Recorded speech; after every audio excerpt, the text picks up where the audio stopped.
वाजवा टाळी वाजवा कसं सांगायचं तास दीड तास अजून भांडवलला तशी अडचण नाही हा इकडं मग आवाज येतो इकडं कायची नाही खाली बघते ती खाली बघते ती 4-2 तिकडं बघते ती आपल्याला जाईल बर असू द्या राहिलेल्या धरणाचा भावार्थ धावत्या उभार देतो आदमापूर पासून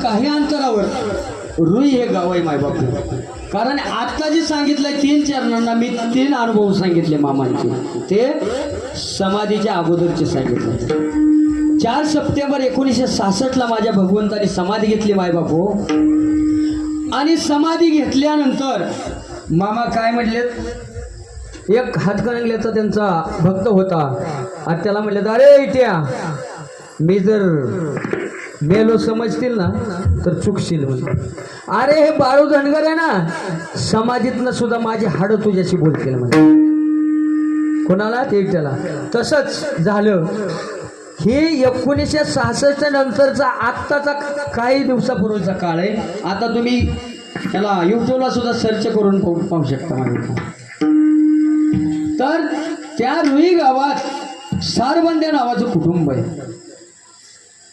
सारबंद्या नावाचं कुटुंब आहे आणि त्या कुटुंबात त्यांना तेजस्विनी नावाची ताई एक मुलगी जे उच्च शिक्षण घेऊन MPSC UPSCचा अभ्यास करत होते मग एके दिवशी काय झालं तिच्या आई वडील म्हणले बाळा तेजस्विनी ताई आम्ही आदमापूरला चाललो तुला यायचं का बाबा माझी परीक्षा अवघ्या 4 दिवसावर आली म्हणजे मी नाही येत तुम्ही जा ठीक आहे बाळा काळजी घ्या म्हणले आम्ही जाऊन येतो 4 व्हीलर गाडी होती माय बापू गाडीत त्या तेजस्विनीचे आई वडील बसले भरधाव वेगाने गाडी आदमापूरला चालली काय झालं कोणाच ठाऊक अर्ध्या रस्त्यात गेल्यावर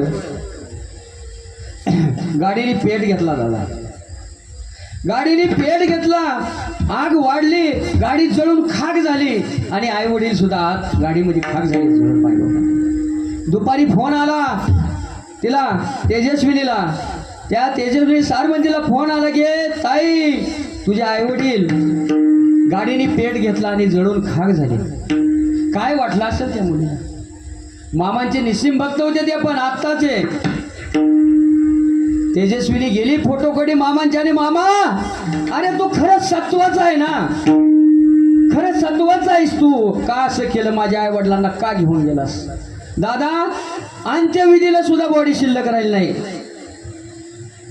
झाला अंत्यविधी झाला सगळं झालं दुसऱ्या दिवशी तेजस्विनी मामांच्या फोटोपाशी गेली आणि रडत होती मामा अरे तू सत्वाचा आहे आणि तू माझ्या आई वडिलांना का घेऊन गेलास मामा मी कुणाला आई म्हणू कुणाला बाबा म्हणू आता म्हणले तेजस्विनी एका मुलीचे आई वडील गेल्यानंतर काय वाटत असेल तिच्या जीवाला परंतु लहानपणापासून ती वडिलांपाशी वाढलेली आणि वडील काय करत होते हे त्याला पक्क माहीत होतं तिचा सुद्धा दृढ विश्वास होता मामांवरती मामांच्या फोटोपाशी गेली मामा मी उद्या कोणाला आई म्हणू कोणाला बाप म्हणू मामा असं का केलं तू सत्वच आहे ना असं का केलं तोपर्यंत शेजारची आजी पळत आली माय बापू तिच्या हाताला धरलं अगं ताई रडू नको हे फोटोत आहेत ना मामा आहेत ना तुझी आई म्हणले तुझी आई बी मामा आहेत तुझा बाप बी मामाच आहेत रडू नकोस अवघ्या 3 दिवसावर परीक्षा आली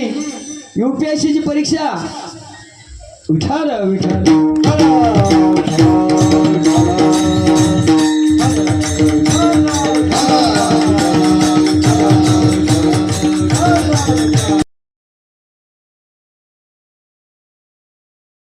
3 दिवसावरती परीक्षा आलेले मला पेपरला जायचंय आदल्या दिवशीच मायबापू त्या तेजस्विनीने बॅग भरली आदमापुरात गेली मामांचं दर्शन घेतलं मुळे महाराजांचं दर्शन घेतलं विठ्ठल रुक्मिणीचं दर्शन घेतलं आणि बाहेर आली एक छोटासा फोटो घेतला आणि आपल्या हृदयाला कवटाळून फोटोला धरलं मामा तूच माझी आई आहे तूच माझा बाप आहे तूच माझा करता करवीत आहे काय करायचे ते तूच कर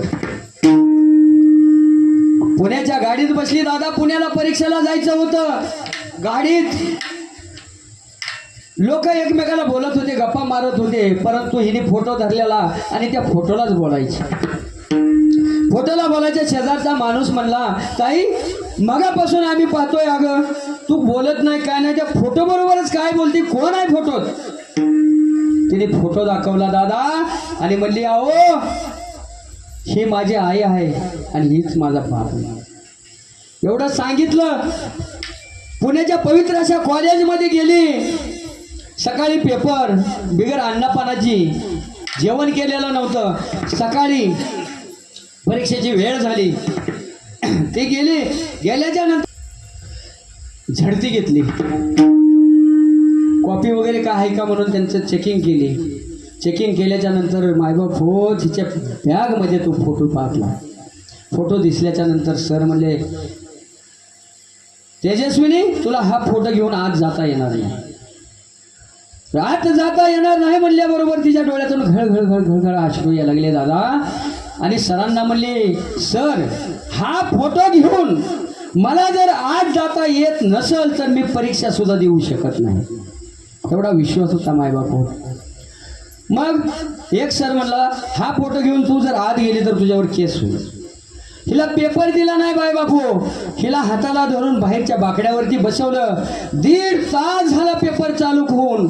3 तासाची वेळ पेपरची.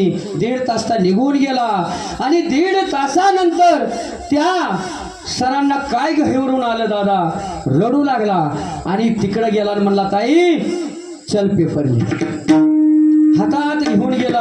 हाताला धरून पहिल्या बेंचवरती बसवलं. पेपर दिला. एका साईडला फोटो ठेवलेला आणि एका साईडला पेपर दिलेला. एका बाजूला मेलेले आई वडील दिसत होत्या डोळ्यासमोर मायबापू तिच्या, आणि दुसऱ्या बाजूला 1.5 तासात पेपर कव्हर करायचा होता. तो पण UPSC आपला 7वी जण 5वी जण होता मायबाप. मग एवढा पेपर जलद गतीने पूर्ण करायचा. एवढ्या पुरवण्या लावल्या किंवा सरांनी पेपरचा वेळ झाल्यानंतर पेपर जमा करून घेतले. जमा करून घेता तर पाहतो एवढा बंच झाला. घे पुरवणी लिही. परंतु मायबापू माझ्या मामाने जर कोणाच्या शिरावर हात ठेवला ना तर मामा ते विश्वासघात करेल. मामांचा हात होता तिच्या शिरावरती म्हणून हे घडलं. पेपर जमा केला. परत घरी नाही, आदमापुरात आली आणि मामाला सांगितले, मामा आले परीक्षा देऊन, काय करायचंय ते तू कर. काय करायचंय ते तू कर. माझा करता करविता तू आहेस. घरी गेली. जेवतानाही मामा, झोपताना मामा, उठताना मामा, बसताना मामा, मामाच होतं फक्त तिच्या तोंडात. मायबाप हो रिझल्टची तारीख डिक्लेअर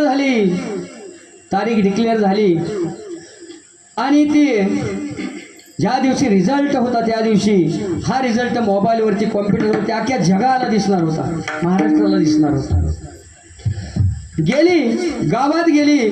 तो गणू नावाचा कॉम्प्युटरवाला होता. तिथं गेली आणि म्हणली, गणू दादा हा माझा फॉर्म आहे, ह्याच्यावरचा नंबर पहा, चेक कर, माझं काय झालंय सांग. परंतु ही जायच्या अगोदर तिथे 126 फॉर्म आलेले होते त्याच्याकडे आणि हिचा 76वा नंबर होता फॉर्मचा. 1 वाजले, 1:30 वाजले.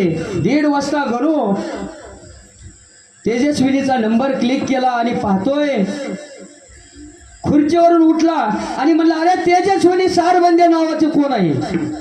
हिच्या हातात फोटो होता आणि विठ्ठलाचा धावा होता, मामांचा धावा होता. देवा माझं काय झालं असं, देवा माझं काय झालं असं धावा करत होती. तेवढ्या धावा झाला की तेजस्विनी सारबंदे कोण आहे? उठली, मी आहे दादा.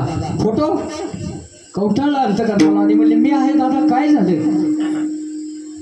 तेजस्विनीला तो गणू दादा मला, तू आहेस? हो. अगं तेजस्विनी ताई तू महाराष्ट्रात पहिली आली, महाराष्ट्रात पहिली आली म्हणून सांगितलं. ही माझ्या मामाची किमया आहे, ही माझ्या मामाची किमया आहे. 1.5 तासात पेपर कव्हर केला तरी सुद्धा महाराष्ट्रात पहिले आली. घरी गेली. घरी गेल्यानंतर आपल्या खिशात 1 लाख असताना 1 लाख देणारे आपल्याला रोज 10 लोक भेटतील पाहिजेत का पैसे म्हणून बरोबर आहे का नाही पण आपल्यापाशी 1 रुपया नसला ना तर 100 लोक सुद्धा खिसे उलटे